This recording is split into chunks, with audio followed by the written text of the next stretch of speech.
ಕೇರಳಕ್ಕೆ ಹೋಗಿ ಬಂದು ಕನ್ನಡ ಮತ್ತು ಕರ್ನಾಟಕ ಅಂದ್ರೆ ಅದ್ಯಾಕೆ ತಾತ್ಸಾರ ಅನ್ನುವಂಥದ್ದು ಗೊತ್ತಾಗ್ತಲ್ಲ. ಒಂದಲ್ಲ ಒಂದು ವಿಚಾರಕ್ಕೆ ಕಾಲ್ ಕರ್ಕೊಂಡು ಸಂಬಂಧ ಪಡೆದಲ್ಲಿರೋ ವಿಷಯಕ್ಕೆಲ್ಲ ಬರ್ತಾರೆ. ಮತ್ತೊಂದೊಂದು ಕಡೆ ಇರಲಿ ಇಂತಹ ಕಿತಾಪತಿಗಳನ್ನು ಮಾಡೋಣ ಅಂತಲೇ ಮಾಡ್ತಾ ಇದ್ದಾರ ಗೊತ್ತಿಲ್ಲ. ನೋಡಿ, ಈಗ ಈ ಕಾಸರಗೋಡು ನಮಗೇ ಸೇರಬೇಕು, ಸೇರುತ್ತೆ ಇವತ್ತಲ್ಲ ನಾಳೆ ಅನ್ನುವಂತಹ ನಿರೀಕ್ಷೆಯಲ್ಲಿ ಹುಮ್ಮಸ್ಸಿನಲ್ಲಿ ನಾವೆಲ್ಲರೂ ಇದ್ದೀವಿ. ಗಡಿಭಾಗವಾಗಿರೋ ಕಾಸರಗೋಡ್ನಲ್ಲಿ ಅದು ಮ್ಯಾಪ್ನಲ್ಲಿ ಕೇರಳಕ್ಕೆ ಸೇರಿದ್ರು ಕೂಡ ಇವತ್ತಿಗೂ ಅಲ್ಲಿ ಕನ್ನಡ ಮಾತಾಡೋರು, ತುಳು ಭಾಷೆ ಮಾತಾಡೋರ ಸಂಖ್ಯೆ ಜಾಸ್ತಿ ಆಗಿದೆ. ಮಾತೃಭಾಷೆ ಕನ್ನಡ ಇದ್ದಾಗ ಸಾಮಾನ್ಯವಾಗಿ ನಾನು ಅಥವಾ ನನ್ನ ಮಕ್ಕಳನ್ನ ಯಾವ ಸ್ಕೂಲಿಗೆ ಸೇರಿಸ್ತೀವಿ? ಕನ್ನಡ ಮಾಧ್ಯಮ ಶಾಲೆಗಳಿಗೆ ಸೇರಿಸ್ತೀವಿ. ಬಟ್ ಅಲ್ಲಿ ಹಂಗಲ್ವಂತೆ. ಕನ್ನಡ ಮಾಧ್ಯಮ ಶಾಲೆಯಲ್ಲೂ ಕೂಡ ಮಲಯಾಳಂ ಬರಬೇಕಂತೆ. ಹೊಸ ಬಿಲ್ಲನ್ನು ಇದೀಗ ಪಿಣರಾಯಿ ವಿಜಯನ್ ಸರ್ಕಾರ ತಂದಿದೆ. ಈ ಬಿಲ್ ಬರ್ತಾ ಇದ್ದಂತೆ ರಾಜ್ಯಾದ್ಯಂತ ಅದನ್ನ ವಿರೋಧ ಮಾಡ್ತೀವಿ ಅಂತ ಒಕ್ಕರ್ಲ ಕೂಗು ಕೇಳಿ ಬರ್ತಾ ಇದೆ. ಆ್ಯಂಡ್ ಸಿದ್ದರಾಮಯ್ಯ ಅವರು ಕೂಡ ಅದನ್ನ ಖಂಡಿಸ್ತೀವಿ ಅಂತ ಪತ್ರವನ್ನು ಬರೆದಿದ್ದಾರೆ. ಇದೆಲ್ಲದರ ಬೆನ್ನಲ್ಲೇ ಖಂಡಿಸಿದ್ರೆ ಅಥವಾ ಸಿದ್ದರಾಮಯ್ಯ ಅವರ ಪತ್ರಕ್ಕೆ ಅವರು ಮನ್ನಣೆ ಕೊಡ್ತಾರಾ, ಖಂಡಿಸಿದ್ರೆ ಅವರ ಉತ್ತರ ಏನು, ಆ್ಯಂಡ್ ವೇಣುಗೋಪಾಲ್ ಅವರ ರಿಯಾಕ್ಷನ್ ಏನು? ಎಲ್ಲಿಯ ಕೇರಳ, ಎಲ್ಲಿಯ ಕೋಗಿಲು ಕ್ರಾಸ್? ಇಲ್ಲಿ ಮನೆಗಳು ಕೆಡವಿದ್ರೆ ಅಲ್ಲಿಂದ ವಾಯ್ಸ್ ಬರುತ್ತೆ. ಬಟ್ ನಮ್ಮ ಭಾಷೆ ಅಂತ ಬಂದಾಗ ಅವರ ಧ್ವನಿ ಯಾಕೆ ನಿಂತೋಯ್ತು? ಇಲ್ಲಿ ರಾಜಕೀಯ ಪಕ್ಷಗಳು ಇವನ್ನ ಹೇಗೆ ನೋಡುತ್ತವೆ? ಕನ್ನಡ ಪರ ಹೋರಾಟಗಾರರು ಇದ್ರ ಬಗ್ಗೆ ಏನಂತಾರೆ? ಚರ್ಚೆ ಮಾಡ್ತಾ ಹೋಗೋಣ. ಇದೇ ಹೊತ್ತಿನ ವಿಶೇಷ ಕೇರಳದಲ್ಲಿ ಕನ್ನಡ ಸಂಹಾರ. ನಾನು ವಿದ್ಯಾ ಮಲ್ನಾಡ್.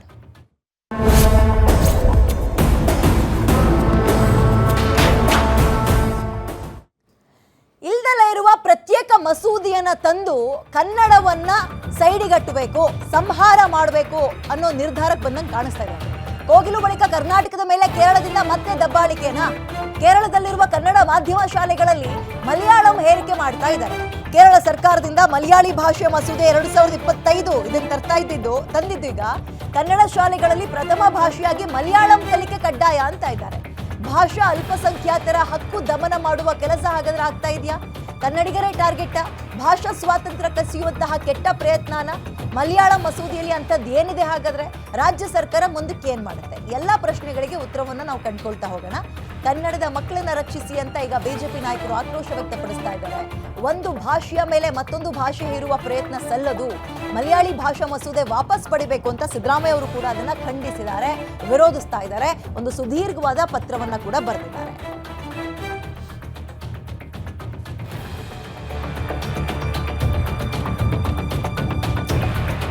ಕಾಸರಗೋಡು ಆಡಳಿತಾತ್ಮಕವಾಗಿ ಕೇರಳದಾದ್ರೂ ಕೂಡ ಭಾವನಾತ್ಮಕವಾಗಿ ನಮ್ಮ ಜೊತೆಗೆ ಮೇಳೈಸಿದೆ. ಇದು ಸಿದ್ದರಾಮಯ್ಯ ಅವರು ಬರೆದಿರುವಂತಹ ಪತ್ರದಲ್ಲಿರೋ ಬಹಳ ಪ್ರಮುಖ ಅಂಶ. ಆಡಳಿತಾತ್ಮಕವಾಗಿ ಅವ್ರ ಹತ್ರ ಇರ್ಬೋದು, ಬಟ್ ಭಾವನಾತ್ಮಕವಾಗಿ ಅದು ಸೆಳೆದಿರುವಂಥದ್ದು ನಾವು ಕಾಸರಗೋಡನ್ನ ಇನ್ನೂ ಕೂಡ ಅನ್ನೋದಕ್ಕಿಂತ ಮುಂದೊಂದು ದಿನ ನಮ್ಮ ಭಾಗವಾಗುತ್ತೆ ಕಾಸರಗೋಡು ಅನ್ನುವಂತಹ ನಿರೀಕ್ಷೆಯಲ್ಲೇ ಇದ್ದೀವಿ. ಇದೆಲ್ಲವೂ ಆಯಿತು. ಈ ಗಡಿ ಭಾಗದಲ್ಲಿ ಬರೀ ಕೇವಲ ಕೇರಳದ ಗಡಿ ಭಾಗ ಅಥವಾ ಅಂದರೆ ಈ ಕಾಸರಗೋಡು ಭಾಗ ಅಂತಲ್ಲ, ರಾಜ್ಯದ ಗಡಿ ಭಾಗದಲ್ಲಿ ಕನ್ನಡ ಭಾಷೆಗೆ ಇಂತಹ ಸಮಸ್ಯೆಗಳು ಅಥವಾ ಅಪಸ್ವರಗಳು ಆಗಾಗ ಹೇಳ್ತಲೇ ಇರುತ್ತೆ.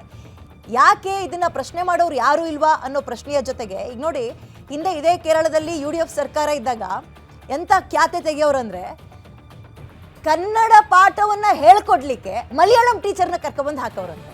ಮುಂದುವರೆದ ಭಾಗವಾಗಿ ಈಗ ಈ ಪಿಣರಾಯಿ ವಿಜಯನ್ ಸರ್ಕಾರ ಏನು ಮಾಡ್ತಾ ಇದೆ, ಒಂದು ಹೊಸ ಬಿಲ್ಲನ್ನೇ ತಂದಿಟ್ಟಿದ್ದಾರೆ. ಹಾಗಾದ್ರೆ ಈ ಬಿಲ್ನಲ್ಲಿ ಅಂಥದ್ದು ಏನಿದೆ, ಏನು ಪ್ರಾಬ್ಲಮ್ ಆಗ್ಬೋದು, ಕಾನೂನಾತ್ಮಕವಾಗಿ ಹೋರಾಟ ಮಾಡೋಕ್ಕೆ ಅವಕಾಶಗಳಿದ್ದಾವ, ಅದನ್ನು ಕೂಡ ನೋಡ್ತಾ ಹೋಗೋಣ. ಬಿಲ್ನಲ್ಲಿ ಏನಿದೆ ಒಂದೊಂದೇ ಅಂಶವನ್ನು ನೋಡ್ತಾ ಹೋಗೋಣ ನಾವೀಗ.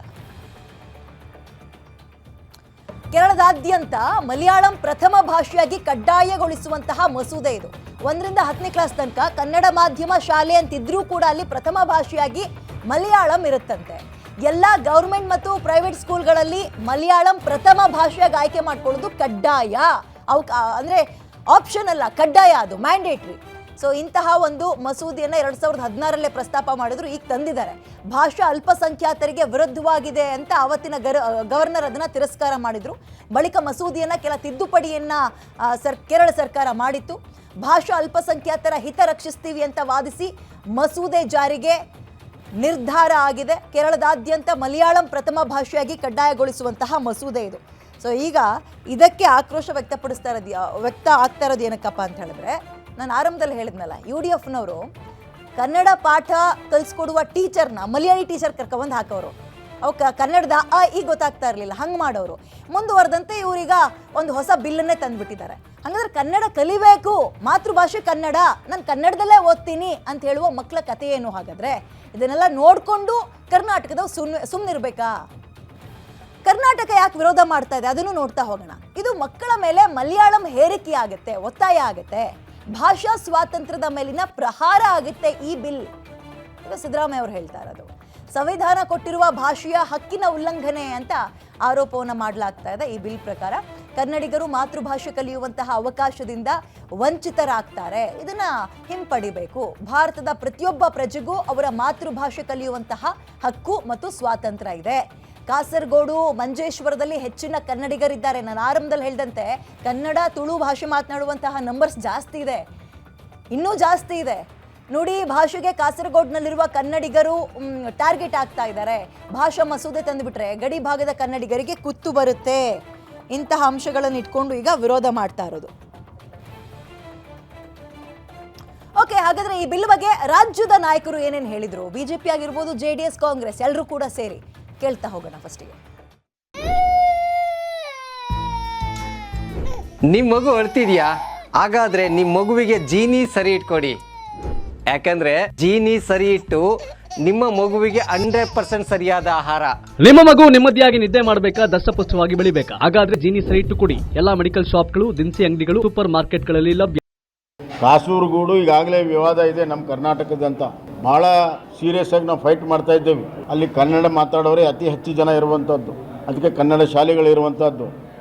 ಅಲ್ಲಿ ಮಲಯಾಳಂ ನೀವು ಕಂಪಲ್ಸರಿ ಮಾಡಿದರೆ ಕನ್ನಡದ ಮಕ್ಕಳು ಏನು ಮಾಡಬೇಕು? ಕನ್ನಡ ಮಕ್ಕಳ ರಕ್ಷಣೆ ಕೇರಳದಲ್ಲಿ ಮಾಡುವಂಥ ಕೆಲಸವನ್ನು ಈ ರಾಜ್ಯದ ಮುಖ್ಯಮಂತ್ರಿಗಳು ಮಾಡಬೇಕು. ಬರೀ ಕಣ್ಣೆ ಮಾಡಿದ್ರೆ ಸಾಲದು. ಈ ಥರ ನಮ್ಮ ಕನ್ನಡಿಗರ ಮೇಲೆ ಮಲಯಾಳಮನ್ನು ಕಲಿಲೇಬೇಕು ಅಂತ ಕಡ್ಡಾಯಗೊಳಿಸಿರತಕ್ಕಂಥದ್ದನ್ನು, ಹೇರಿಕೆ ಮಾಡಿರ್ತಕ್ಕಂಥದ್ದನ್ನು ಸಿದ್ದರಾಮಯ್ಯ ಅವರು ಟ್ವೀಟ್ ಮಾಡಿದ್ದಾರೆ, ಖಂಡಿಸಿದ್ದಾರೆ. ನಾನು ಕೇಳೋದಕ್ಕೆ ಬಯಸ್ತೇನೆ, ಮಾತೆತ್ತಿದ್ರೆ ವೇಣುಗೋಪಾಲ್ ಅವರು ಮಾತಾಡ್ತಾರೆ, ಪ್ರೆಸ್ ಕಾನ್ಫರೆನ್ಸ್ ಮಾಡ್ತಾರೆ, ಟ್ವೀಟ್ ಮಾಡ್ತಾರೆ. ಇದ್ರ ಬಗ್ಗೆ ವೇಣುಗೋಪಾಲ್ ಅವರು ಜನರಲ್ ಸೆಕ್ರೆಟರಿ AICC, ಏನು ಕಾಂಗ್ರೆಸ್ಸಿನ ನೀತಿ ಈ ವಿಷಯಕ್ಕೆ ಸಂಬಂಧಪಟ್ಟಂತೆ ಮಾತಾಡಿ ಕಾಂಗ್ರೆಸ್ಸಿನ ಸ್ಟ್ಯಾಂಡ್ ಏನು, ದ್ವಿಮುಖ ನೀತಿನ ಅನ್ನುವಂಥದ್ದನ್ನು ಸ್ಪಷ್ಟಪಡಿಸಬೇಕು ಅಂತೇಳಿ ನಾನು ಈ ಸಂದರ್ಭದಲ್ಲಿ ಹೇಳೋದಕ್ಕೆ ಬಯಸ್ತೇನೆ. ಈ ರೀತಿ ಕನ್ನಡಿಗರ ಮೇಲೆ ಮಲಯಾಳಂ ಭಾಷೆಯನ್ನ ಹೇರ್ತಕ್ಕಂಥದ್ದು ಸರಿಯಲ್ಲ. ಈ ಕುರಿತಂತೆ ಕಾಂಗ್ರೆಸ್ ಸರ್ಕಾರ ಸ್ಪಷ್ಟವಾಗಿರ್ತಕ್ಕಂಥ ನಿರ್ಧಾರ. ಫೋನಲ್ಲಿ ಮಾತಾಡ್ತಾರೆ, ಪತ್ರ ಬರೀತಾರೆ, ಸಂಬಂಧಪಟ್ಟ ಇಲಾಖೆ ಮಂತ್ರಿಗಳಿದ್ದಾರೆ, ಅವರು ಅದನ್ನು ನೋಡ್ತಾರೆ, ಮಾಡ್ತಾರೆ.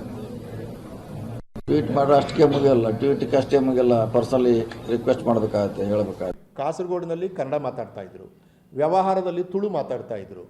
ಅವರು ಯಕ್ಷಗಾನದಂಥ ಒಂದು ದೊಡ್ಡ ಕಲೆಯನ್ನು ಬೆಳೆಸಿದರು. ಆಮೇಲೆ ಇನ್ನು ಇತರ ಅನೇಕ ನೋಡಿ, ಅಲ್ಲಿ ಇಂದಿಗೂ ಎಡನೀರು, ಬದಿಯಡ್ಕ, ಪೆರ್ಲ, ಕುಂಬಳೆ ಇದೆಲ್ಲ ಕನ್ನಡದ ಹೆಸರುಗಳು. ಇವು ಕನ್ನಡ, ಶುದ್ಧ ಕನ್ನಡದ ಪದಗಳು ಇಂದು ಕೂಡ ಉಳಿದಿದೆ. ಆದರೆ ಈಗ ಕಾಸರಗೋಡು ಯಾವಾಗ ತಾಲೂಕಿನಿಂದ ಜಿಲ್ಲೆ ಆಯಿತಾ ಅವೆಲ್ಲ ಮಲಯಾಳೀಕರಣ ಆಗ್ತಾ ಇದೆ. ಆ ಕನ್ನಡದ ಹೆಸರುಗಳು ಕಾಣೆ ಆಗ್ತಾ ಇವೆ. ಅದಕ್ಕೆ ಪೂರಕವಾಗಿ ಇಂಥ ಒಂದು ಅಧಿನಿಯಮವನ್ನು ಅವರು ತಂದಾಗ ಅಲ್ಲಿ ಇರುವ ಸುಮಾರು 8 ಲಕ್ಷಕ್ಕಿಂತ ಹೆಚ್ಚು ಸಂಖ್ಯೆಯ ಕನ್ನಡಿಗರ ಬಗ್ಗೆ ಯೋಚನೆ ಮಾಡಬೇಕಾಗಿತ್ತು. ಇಲ್ಲಿಯ 6ನೇ ವಿಧಿ ಪ್ರಕಾರ ಮಲಯಾಳ ಕಂಪಲ್ಸರಿ ಆಗಿರ್ತದೆ. ಅಲ್ಲಿ ಅದನ್ನು ಬೇಕಿದ್ರೆ ನಾನು ಒಂದು ಸಾಲು ಓದಿಯೇ ಬಿಡ್ತೀನಿ ನಾನು. ನೋಡಿ, ಇಲ್ಲಿದೆ ಮಲಯಾಳಂ.